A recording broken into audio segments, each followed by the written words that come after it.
네, 안녕하십니까. 한국건설기술연구원의 장대입니다. 오늘 콘서트 세미나에 이렇게 발표하게 되어서 영광이고요. 오늘 자료를 좀 급하게 만들었습니다. 제가 개인 사정이 좀 많아서 급하게 만들었는데 분명히 또 어디선가 충분히 봤을 것 같은, 저희가 이따가 그 계정 이력 같은 것들을 간단하게 소개를 드리겠지만 생각보다 오랫동안 준비를 많이 해왔고요. 진전이 좀 많이 안 된 부분들도 있긴 하지만 어쨌든 차근차근 준비를 했고 굉장히 오랫동안 고치겠다 하라고 했는데 이제서야 겨우 이제 확정이 되어가고 있는 수준이어서 이제서는 더 이상 크게 변하지는 않을 부분이기는 하지만 공식적인 자리에서 말씀을 드리는 걸로는 또 여태까지 나왔었던 자료보다 이제 가장 최근 자료가 이 자리에서 말씀드리게 돼서 어찌 보면은 좋은 기회일 것 같다라는 생각이 들어서 몇 페이지 좀 수정된 부분들 기준으로 해서 간단하게 말씀드리겠습니다. 민증제도 개편 이런 것들은 여러 가지 다들 이야기를 아시고 상황들은 솔직히 우리 녹색건축 인증 같은 경우에 2016년에 그 틀을 잡아놓은 것이 아직까지도 계속 진행이 되고 있고, 물론 이제 고쳐져야 되는 타이밍이 한 2020년 정도에 고치려고 시작을 했었지만 그 당시에 다들 아시는 것처럼 코로나 기간이 겹치면서 건설 시장도 굉장히 떨어졌고 또 여러 가지 이제 그 제도상의 변경을 하려고 했었던 그 동력들이 좀 많이 떨어졌었죠. 그래서 코로나가 마무리되고 2022년부터 다시 이제 이런 부분들을 준비를 하면서 우리나라뿐만 아니라 국제사회에서도 이런 녹색건축 인증과 같은 제조건들이 점점 변경되어 가고 있는 상황들이 발견이 되었고 또 그런 부분들과 궤를 같이 하면서 개정안을 마련하는 부분들을 같이 저희들도 한 몇 년간 준비를 했습니다. 특히 이제 녹색건축 인증이 2002년도에 시작을 해서 20년을 맞이를 하면서 녹색건축이 그러면은 탄소 중립, 요즘이 이야기하고 있는 탄소 중립에 어떻게 기여를 할 수 있을 것이냐 라는 부분들을 이제 한 20여 년의 데이터를 가지고 분석을 좀 해봤었고요. 근데 분석을 하면 할수록 녹색건축이 탄소 중립 건축물인가 라는 거에 대한 그 의구심이 더 강하게 드는 부분들도 있기는 했지만 실질적으로 현재의 학계에서 인정하고 있는 계산 방식이 적용될 수 있는 항목들, 전체 여러 가지 백몇 개의 평가 항목들 중에서 그 중에서 몇 가지들 이제 탄소의 발생량으로 계산될 수 있는 항목들을 가지고만 그 부분만을 산정을 했을 때도 기존 건축물 대비해서 약 한 40~50% 이상의 탄소를 절감시킬 수 있는 것으로 분석이 됐기 때문에 저도 오늘 여기 오면서 1시간 반 넘게 민원인의 전화를 받으면서 왔는데 그 민원인의 요지는 그거였어요. 예비 인증 때 아파트를 하시는데 예비 인증 때 최우수를 받았고 소음 부분에서 항목 점수를 받았는데 본인증을 받았더니 최우수 부분에 점수가 없어졌더라. 그런데 최우수는 유지가 됐더라. 그런데 난 시끄러워서 못 살겠다. 그런데 이게 무슨 녹색건축물 최우수냐? 이게 요지였거든요. 그걸 갖고 이제 1시간 넘게 계속 저한테 뭐라 그러시면서 혼나셨었는데 결국은 그거죠. 녹색건축물 인증이라고 하는 제도가 운영되고 있는 상황에 녹색건축물 인증을 받으면 진짜 녹색건축물이야? 라는 게 어찌 보면 진짜 여태까지의 가장 큰 딜레마 중에 하나였던 거고, 그게 어찌 보면은 예전에는 그냥 이런 제도가 없었고 이런 제도 새로 시작했으니까 움직여보면 그나마 예전에 인증을 받지 않은 건축물보다는 더 좋아지겠지 라는 막연한 생각 때문에 어느 정도 진행이 되었다라고 한다면 이제는 일반 시민뿐만 아니라 이 업계에 계신 분들 자체의 수준들도 굉장히 높아지다 보니 진짜로 인증을 받으면 진짜 인증받은 건축물답게 좀 더 녹색적이고 좀 더 친환경적인 건축물이 되어지는 게 보여져야지만 우리도 일할 맛이 나고 실질적으로 건축주들 입장에서도 큰 돈 들여갖고 공사비도 더 들이고 인증 수수료도 더 내고 컨설팅비도 내고 하면서 그 노력하는 부분들이 실질적인 최종 건축물상에서 보여질 수 있는 방향으로 개정이 되는 것이 맞지 않겠느냐라는 측면에서 이제 개정안을 마련을 하기 시작을 했었고요. 그래서 이제 전체 일정상으로 보면 아까 말씀드렸던 것처럼 22년부터 본격적으로 시작을 해서 결국은 뭐 여태까지 저번 달까지 계속 얘기했던 게 6월 1일자 시행합니다 계속 뭐 지금 주문처럼 외웠었는데 결국은 주문도 또 깨져서 지금 국토부랑 협의하고 있는 부분은 9월 1일자 시행을 생각을 하고 있고요. 지금 거의 방침이 2월 말까지 방침안을 확정을 하고 뭐 방침을 받으려면 결국은 이제 차관 보고까지 올라가야 되는 부분이다 보니까 차관 결재까지 받는 거를 목표를 3월 중순까지로 잡고 있습니다. 그래서 지금 국장님 보고를 다음 주 정도를 생각을 하고 있고 그게 확정이 되면 이제 법제처 이제 검토 들어가고 그럼 고시 개정안 나오고 고시 개정안 나오면 3월에서 4월 정도에 5개월에서 6개월 정도 유예를 두고 9월 달부터 시행을 하는 수준으로 이제 개정안을 준비를 하고 있는 상황이고요. 뭐 크게 규칙 부분에서 이제 규제위를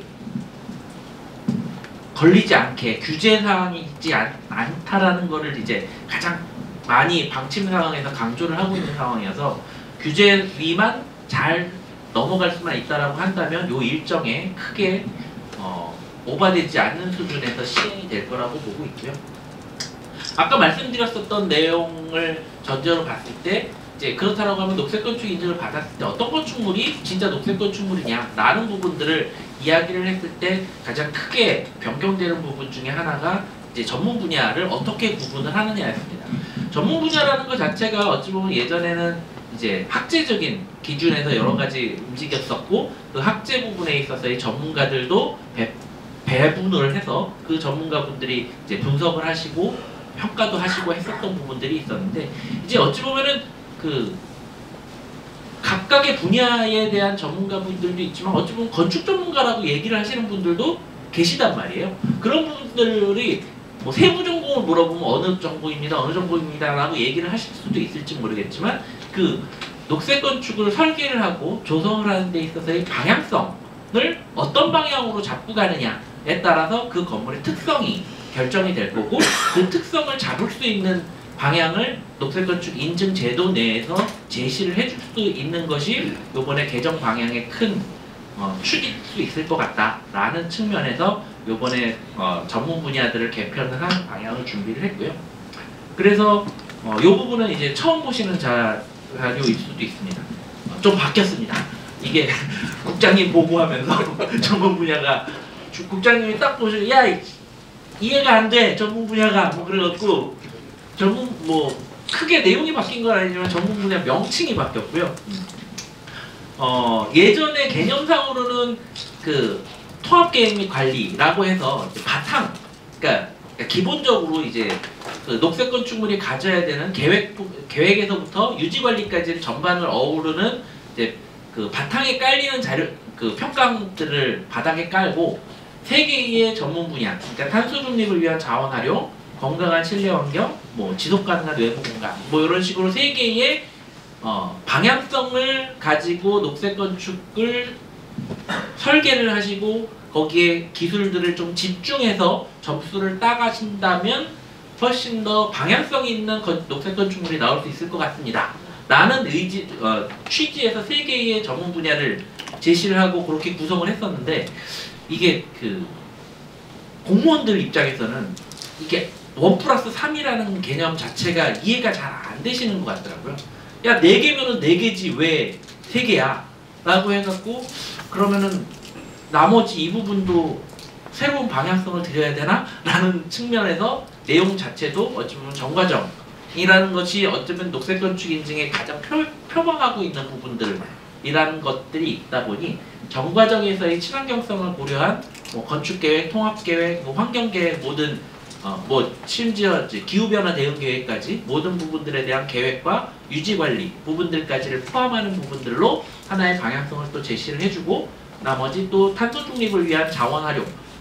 어찌 보면 그 배경에 대해서는 대충 아시는 분들도 많겠지만 녹색건축과에서 이 녹색 건축 인증을 개정 부분들을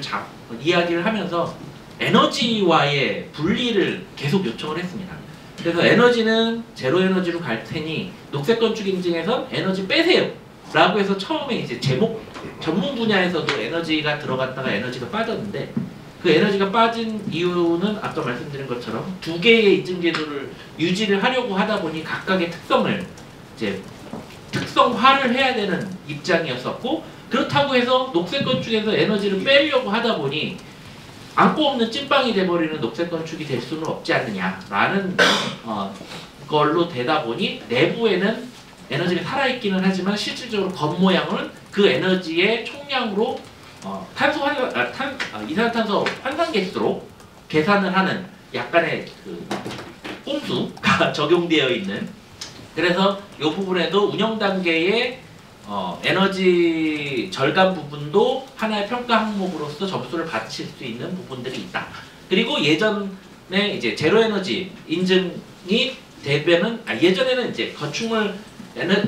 에너지 효율 등급 인증서를 받아서 인증서 받은 게 점수로 가다 보니까 이제 민원들이 굉장히 많았거든요. 인증서 여기에 나와야지 다음 거 신청하고 하다 보니 순서상으로 너무 오래 걸린다라는 것 때문에 이제 인증서를 받아오셔도 점수를 받지만 받지 않고 동일하게 계산만 한 결과를 제출하셔도 동일하게 점수를 받아가는 방식으로 이제 에너지 부분들을 수용하는 차원에서 탄소 중립을 위한 자원 활용 부분들이 정리가 됐고, 또 건강한 실내 환경 부분은 뭐 예전에 있었던 실내 공기질이나 오염물질 저방출 자재들 적용 그런 부분들까지 포함을 하고 있고요. 뭐 건강에서 웰빙 주택, 그러니까 미국에서 웰 건축에 대한 이야기들이 조금씩 나오고 있고, 그런 부분들이 좀 확산이 되어가는 부분들을 조금 수용하고자 하나의 항목으로 설정을 해놓은 부분이고,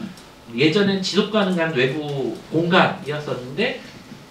국장님의 말씀으로는 지속 가능하니 뭐가 지속 가능한 거예요? 뭐 라고 얘기를 하면서 아무리 설명을 드려도 도저히 안 먹힌다 그래갖고, 그러면 좀 더 그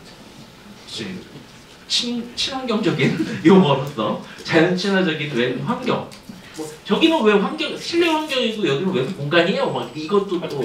딴지를 받으셔서 여기는 그럼 좀 환경입니다. 그래서 실내 환경과 외부 환경으로 구분을 했고, 이제 방향성 자체를 건강 쪽에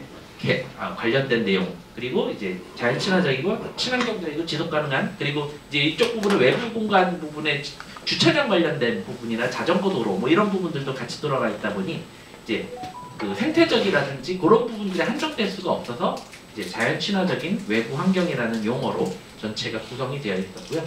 오늘 뭐 긴 시간을 말씀드리진 않지만 전체적으로 말씀드리고 싶은 내용 중에 하나는 아까 그 그린진에서도 말씀을 드렸었던 부분들이 있긴 하지만, 실질적으로 이번 개정안이 어찌 보면 이 뭐 협회 차원에서의 회원사뿐만 아니라 우리나라에서 친환경 건축을 하신다는 분들에 있어서의 약간의 그 인증 부분에 있어서의 패러다임이 조금 변경될 계기가 되지 않을까라는 생각을 굉장히 많이 하고 있습니다. 뭐 속된 말로는 예전 컨설팅비 받고는 인증 못 하실 가능성이 굉장히 크고요. 예전에 뭐 지금 초창기 아시는 것처럼 예전에는 뭐 이 컨설팅 한 건에 뭐 몇천만 원씩 하시면서 진짜 고급 인력처럼 일을 하시다가 이게 시기가 점점 가면서 이제 거의 떨이 개념으로 진행을 하셨던 상황이 있었던 것도 다들 공감을 하실 텐데, 이제는 그런 상황에 단순 뭐 시공사나 설계사의 자료 취합해갖고 그냥 점수에 맞춰갖고 제공을 해주는 방식의 컨설팅은 더 이상 녹색건축 인증 개정안에서는 점수를 받으실 수 있는 확률이 굉장히 떨어졌다.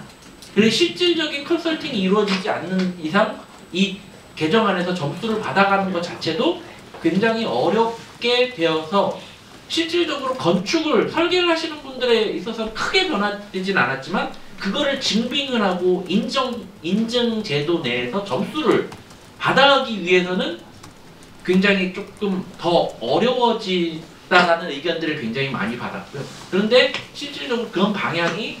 이 개정 방향이나 앞으로의 향 방향에 있어서는 맞는 방향이 될 수 있을 것이다 라는 측면에서 이런 기준들이 좀 정리가 된 상황이고요.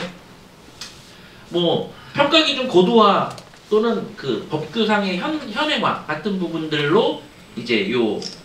기존에 있었던 항목들이 좀 변경이 됐고요. 또 유사 목적을 가진 항목이 통합된 게 11개 정도, 그리고 신규 항목이 신설된 게 한 8개, 그리고 현행 기준이 이제 이미 보편화되었거나 그 현재 기술 적용 기술 자체가 더 이상의 인증으로서 규제를 해야 될 상황들을 벗어난 항목들 같은 거. 예를 들자면 생태 학습 구간이나 뭐 건축 정보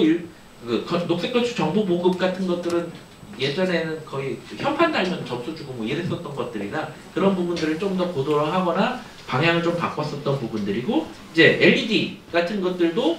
이제 거의 이제 LED를 안 쓰는 부분들이 없다 보니 그런 부분들이 이제 현행 기준에서는 삭제되고 다른 항목으로 정리가 된 상황들이라 보시면 좋을 것 같습니다. 여기서 파란색으로 표시한 부분들이 아까 말씀드렸었던 실질적으로 이제 컨설팅 업계에서 정말 신경을 쓰셔야 되고 진정한 컨설팅을 해주셔야지 그 건축물이 녹색 인증을 받을 수 있는데 기여할 수 있는 항목들을 좀 표시를 해놓은 부분인데요. 통합계획 방향 수립 같은 경우에는 결국은 이 건축물이 녹색 건축물로 설계가 되었습니다 라는 것들을 이제 여러 가지 설계 보고서나 가장 쉽게 본다라고 하면은 이제 기술 제안 같은 것들의 기술 제안 보고서에 친환경 항목이 하나 딱 있지 않습니까? 그런 것들을 각 분야별로 좀 더 심화되는 보고서를 작성해서 그것으로 증빙을 하고, 그것이 녹색 건축 인증 항목과의 연계가 되어 있는 부분들을 증빙을 한다라고 한다면 거기서 점수를 받아가는 부분이고, 거기에 포함해서 녹색 건축 인증 전문가 부분이 지금 앞서 발표해 주셨던 그 이력 검토와 부분과 연계될 수 있는 부분일 텐데, 이번 개정하는 부분에서 저희가 조금 달라지는 부분 중에 하나가 신청할 때 신청자가 뭐 필수 사항은 아니지만 신청을 할 때 신청자 본인의 GCD ID를 검색을 해서 입력을 할 수 있게 지금 시스템을 마련을 해놓고 있습니다. 하려고 하고 있고요. 그렇게 되면은 실질적으로 작성자에 대한 그 지정이 되는 방식이거든요. 그런데 대부분은 이제 뭐 아시겠지만 이걸 신청을 건축주가 하거나 시공사가 하지는 않지 않습니까? 거의 대부분 대행을 하게 되고, 그렇게 되면 그 신청하시는 분의 회사에 계신 뭐 예를 들어서 컨설팅 업체의 직원분의 GCD ID를 기본으로 해갖고 신청을 하게 되고, 그렇게 되면 이 건에 대한 작성자에 대한 권한이 GCD ID로 규정화되는 거고요. 그 GCD ID를 대부분의 이 컨설팅사에 계신 분들은 다 가지고 계시다 보니까 그 ID 자격증 내의 정보가 회사 정보하고도 연결되고 개인의 정보하고도 연결되다 보니 뭐 아까 말씀하셨던 운영기관과의 그 데이터베이스 공유 부분, 그것들이 이제 조금 더 이제 고도화가 된다라고 한다면 충분히 녹색 건축 인증 부분에서는 이제 GCD ID 활용하는 측면, 그리고 또 요번에 개정되면서 신청 부분자에 대해서 GCD ID를 했을 때 예전에 그냥 한 명 참석했을 때 받았던 일정 부분들을 가져가게 되고요. 거기에 3명 이상의 각 분야별 GCD ID가 참여를 했다라고 한다면은 더 높은 가점을 받을 수 있는 체계까지 들어와 있기 때문에 실질적으로 뭐 물론 코사타만의 코드를 부여하시는 방법도 이제 연계를 분명히 하셔야 되겠지만 이 확장을 위해서 기본적으로는 녹색 건축 인증에서는 GCD ID를 기반으로 해서 회사명과 이제 개인의 그 실적 또는 이력 관리들이 이제 앞으로는 진행이 될 예정이다라는 것들을 참고를 해주시면 좋을 것 같고요. 기후변화 대응 계획 같은 경우에는 뭐 결국은 여러 가지 계획기법 상에서 이제 컨설팅을 받아서 설계를 했든 아니면은 설계한 거를 컨설팅을 받아서 보고서화하든 이런 부분들이 이제 점수를 받을 수 있는 항목들이 될 거고요. 건축 환경 분석 및 계획 이런 부분들이 어찌 보면은 뭐 컨설팅 업체에서 굉장히 많이 하시던 부분들인데 그런 부분들이 실질적으로 녹색 건축 인증 항목에서 반영됐었던 항목들도 있지만 뭐 새로운 설계 부분들이 실질적으로 항목에서 자체로 점수를 받아갔었던 부분들이 조금 미흡했었던 부분들이 있다 보니 그런 부분들이 이제 이런 환경 분석 내용들을 가지고 시뮬레이션도 적극적으로, 예전에는 시뮬레이션 인증해서 해갖고 점수 받아가세요 하면은 굉장히 많이 민원을 받았던 게, 시뮬레이션 한 번 하려면 몇 천만 원씩인데 그거를 인증해서 하라고 하냐라고 해갖고 굉장히 민원을 많이 받았지만, 지금은 뭐 굉장히 보편화되어 있고 저렴한 가격에도 뭐 아니면 또 진짜 대학생들마저도 시뮬레이션을 할 수 있는 상황이 되다 보니 그런 부분들을 적극적으로 평가 항목에서 받아들일 수 있는 항목들이 포함됐다라고 보시면 좋을 것 같습니다. 그리고 혁신적인 설계는 뒤쪽에서 좀 더 다시 한번 설명을 드리고요. 뭐 또 이 다음 발표에서도 이야기를 나오시겠지만, 건축물 내재 환경영향 평가라고 해서 예전에 LCA 평가 부분들이 이제 정규 평가 항목으로 포함되었고요. LCA 평가 방식에 대해서는 뒤쪽에서 그 탄소 중립 건축물 인증과는 조금 방식은 조금 다르긴 하지만, 어쨌든 LCA 평가라는 것이 ISO에서 규정을 하고 있는 부분이다 보니까 거기에서 규정대로 평가를 하는 방식을 준용을 하고는 있지만, 저희가 여기서 가장 크게 좀 특화라고 얘기를 할 수 있는 부분 중에 하나는, 현재까지 LCA 평가를 할 때 가장 어려웠었던 부분들이 국가 LCA DB 자체에서 반영되거나 거기서 제시되지 못하는 자재들에 대한 계산을 하기가 굉장히 어려웠었던 부분들이 있었는데, 그런 부분들을 저희 요 녹색 건축 인증에서의 LCA 평가에서는 일단 자재를 주요 자재라고 해서 14종에 한해서만 계산을 하시면 됩니다로 간략화 해놓은 상태고요. 그 14종에 대해서 저희가 그 자체 녹색 건축 인증에서 활용되는 자체 LCI DB를 구축을 해서 그 자재 데이터베이스 내에서 계산을 하실 수 있도록 프로그램도 제공을 하고, 다른 데서 계산해 오신 것도 인정을 해주고, 저희 프로그램에서 계산을 하신 것도 인정을 해주는 방식으로 좀 더 폭넓게 점수를 받아가실 수 있는 항목으로 개정을 했고요. 그 중에서 또 이제 결국은 이 탄소 배출량을 줄이기 위해서는 일반 자재보다는 저탄소 자재들을 많이 적용을 해야 실질적으로 전체 자재 부분에서의 내재 탄소를 줄일 수 있는 부분이다 보니까, 내가 그냥 표준화되어 있는 데이터베이스에 정해져 있는 자재 대신에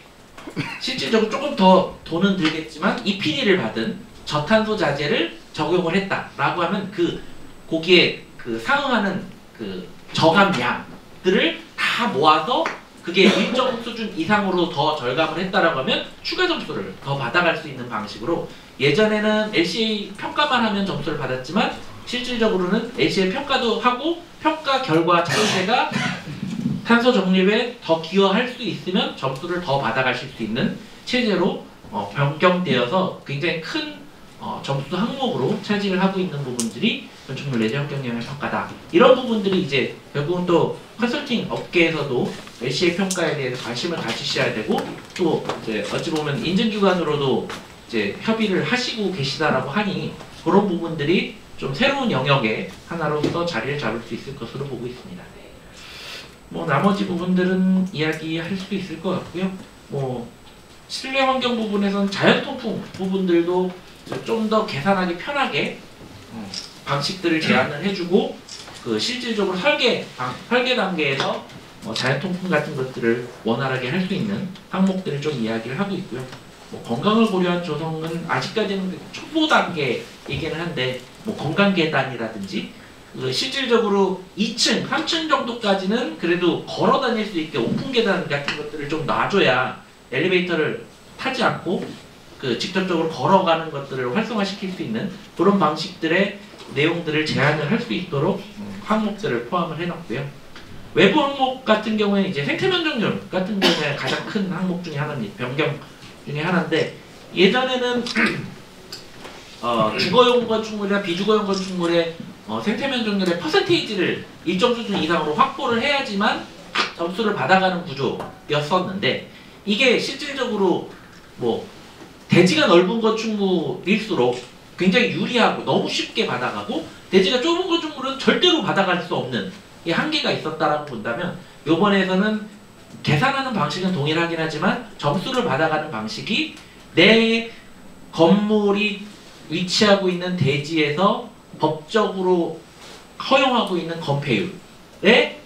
준해서 건폐율이 높은 건축물에서는 조금 내가 최대한으로 조금이라도 노력을 하면은 점수를 더 받아가실 수 있고, 건폐율이 낮은 건축물이다 라고 한다면 굉장히 많은 노력을 해야지만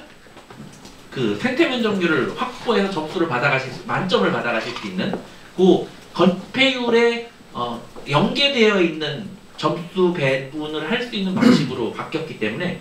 예전에는 거의 뭐 야 상업용 건축물은 생태 면적률 점수 받지 마 라고 할 정도로 아예 포기를 하셨다라고 한다면, 지금은 충분히 내가 조금만 생태 면적률에 대해서 산정하고 거기에 대해서 조금만 노력을 하신다면 점수를 받아가실 수 있는 항목으로 변경되었다라는 것이 가장 큰 항목 중에 하나고요.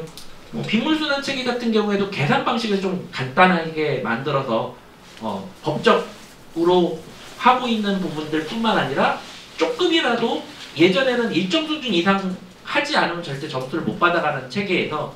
조금이라도 설치를 하게 되면 그 조금이라도 점수를 받아갈 수 있게 그 적극적으로 좀 도입을 유도하는 측면으로 항목들이 개정된 항목들이 포함되어 있습니다. 점수도 예전에는 뭐 굉장히 뭐 가중치 있고 뭐